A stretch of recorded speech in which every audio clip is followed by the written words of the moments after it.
लेना, जब अकेले पढ़ना, जब जमात की पढ़ाना तो नमाज को दूर न देना। क्यों? इसलिए कि जमात में शरीक होने वालों के सबके सब एक जैसे नहीं है। अगर जवान है तो बूढ़े भी है, ताकतवर है तो कमजोर भी है, सेहतमंद है तो बीमार भी है, नमाजी है तो मुसाफिर भी है। तो जवानों को देख के बूढ़ों को न भूलना, ताकतवरों को देख के कमजोरों को न भूलना, नमाजियों को देख के मुसाफिरों को न भूलना, सेहतमंदों को देख के मरीजों को न भूलना। अकेले पढ़ना चाहे कितनी लंबी पढ़ना, मगर जब जमात की पढ़ाना तो मुख्तसर कर देना ताकि किसी को बोझ न बने। बताओ मुसलमानों, ये कानून है। इस्लाम मौला को हुजूर अपना अपना मजहब है, अकीदत है। बस मैं बात को समेटूंगा क्योंकि इसके बाद जिन लोगों ने वक्त दिया वो भी आजादी के लिए खड़े हुए, तो उनको भी वक्त मिलना चाहिए। तो बस एक जुमला लीजिए और गुफ्तगू तमाम कर दो। लेकिन ये जुमला ऐसे आज़ादी के साथ सुनिएगा कि जैसे मौला के दयार में बैठे हैं और मौला को देख रहे हैं और वाह कर रहे हैं, मौला की फजीलत सुन के। जिब्रील कौन है? मेरे बाबूद हकीकत सजदा तुझे सजदा कर रहा है। तो जिब्रील खुल के क्यों नहीं बताते? शादी उसे देखा तो मेरा हबीब है, कोई और नहीं नजर आया। जिब्रील को क्या चाहिए? मौका। बाबूद उसका भी कोई है।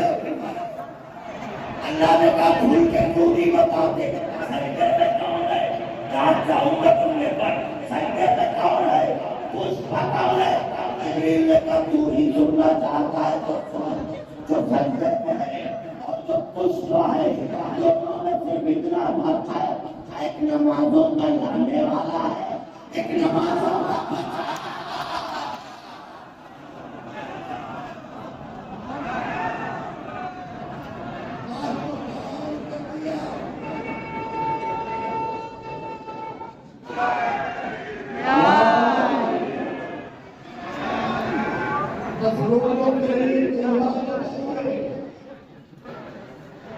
सजदा तमाम हुआ।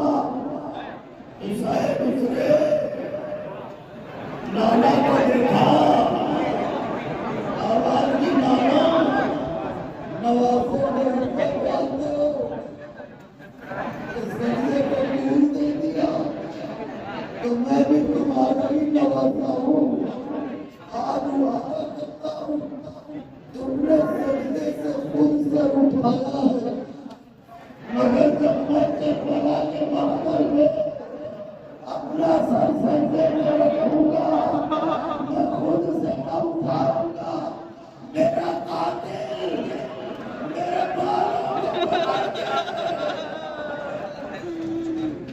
आवाज़ बुलंद हो गई, रोने के लिए तैयार हो गई। खामा काहे हुसैनी मेरे बराबर नबी नबी शाह आला का सलाम आते।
नहीं दे नहीं,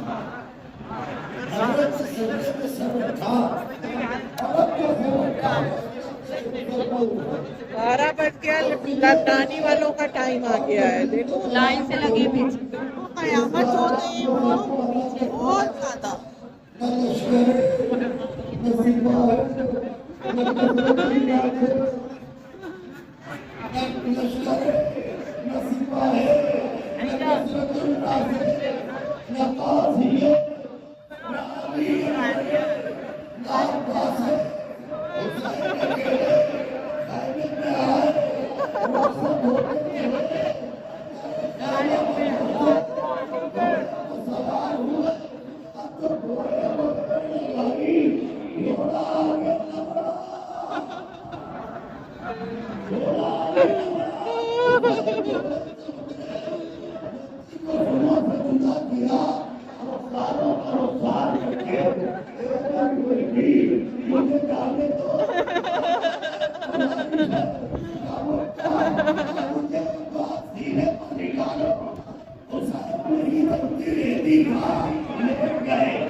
Gracias.